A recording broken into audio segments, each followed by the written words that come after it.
Welcome to the Heavy Spoilers Show. I'm your host Paul, and in this video we're breaking down It's the Truman Show! the movie's now celebrating its 25th anniversary, and a brand new 4K Blu-ray has just released. After picking it up, I just had to break down this film, as there's so many deeper layers to it that I'd not seen before. It closed out with him being reunited with Sylvie, but it was a far more downbeat portrayal of how Carrie plays it. They also went with several directors as well, and Brian De Palma was initially in negotiations. This fell through though, and then they asked Tim Burton, Sam Raimi, Terry Gilliam, David Cronenberg, Barry Sonnenfeld, and Steven Spielberg before Peter Weir finally signed on. Deciding on a more light-hearted tone, he ended up looking to Jim Carrey, who too was looking to be taken more seriously as a dramatic actor.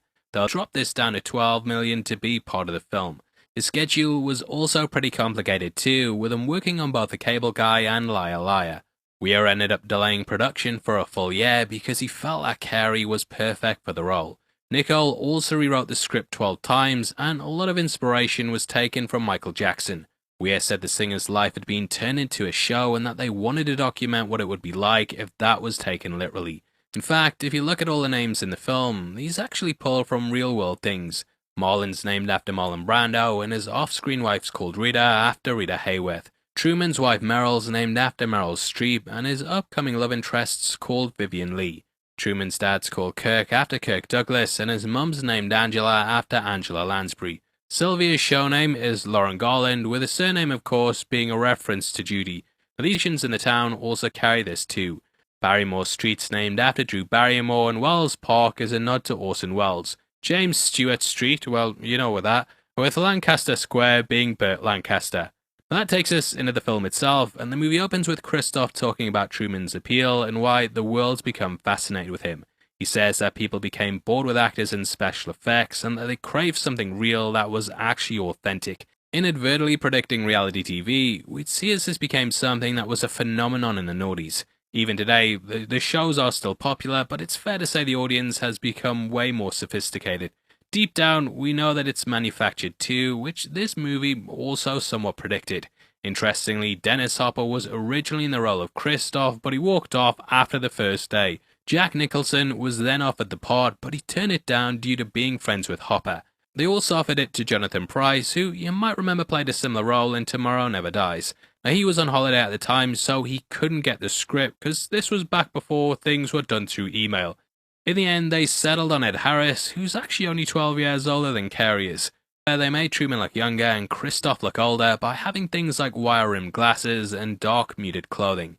In the end, I really think it works, and you totally believe that Harris is old enough to be like this. The cast names come in, and I love the way this plays out, giving us the idea that these are real people. We see interviews, talking heads, and the title card popping up, while Truman nonchalantly talks into a mirror. Now this itself contains some symbolism later on, as he gets a bar of soap and ends up drawing an astronaut in it. Astronauts, of course, leave their world behind and travel into new ones like Truman at the end. The mirror's edge, that also creates a box around him, and he's finally heading out into this different life. Now after this, we see as he goes into the street where he greets— I see you like cutting the eyes out of photos of women. My son is a big fan of that too. We also see as his boss tests him to see if he's willing to go off island, and turning this down reassures them that he's not trying to leave. However, his heart longs for the sea, which we actually see right next to his desk nameplate. To the left we have a boat, and to the right is a lighthouse, which foreshadows the journey that he makes at the end.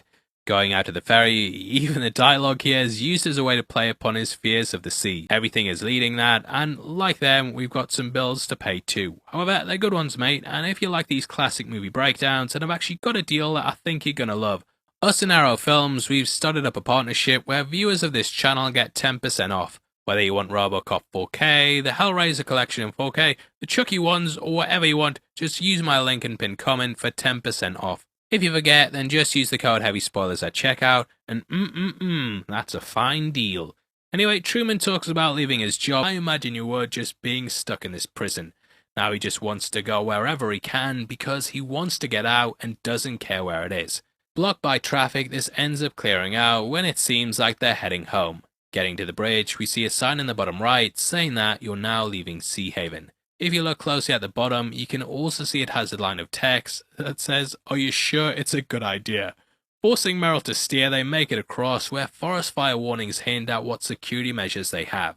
And this ad being delivered by Meryl while having a clear breakdown just shows the demands that people have to stick with the commercials. Now, if you've been enjoying us going back through these classic movies, then check out our classic movie breakdown merch just below the video. Got a bloody Terminator and Xenomorph inspired design, and all the all help videos like this get made and mean that I won't have to go on a killing spree. Yay! Now, Meryl breaks character and then asks for help before Marlon's sent in as a last-ditch attempt. Huge thank you for checking out the breakdown, and make sure you subscribe for more classic movie breakdowns. We have been releasing these videos early for members, so if you want to check them out before anyone else, then please click the join button. Costs 99 cents a month, makes a big difference to the channel, and you'll get not only audio only versions very early, but also the edits too, so yeah, thank you everyone who's done that. Now our next video, it is going to be Apocalypse Now, and MT's also working on a Spider-Man breakdown as well. Lots of things coming out down the line. I hope to see you over there, and yeah, thank you for all the support. You know, I love doing these videos so much, and I really appreciate that you guys love them too. So with that out of the way, thank you so much, and if I don't see you again, good afternoon, good evening, and good night. Peace.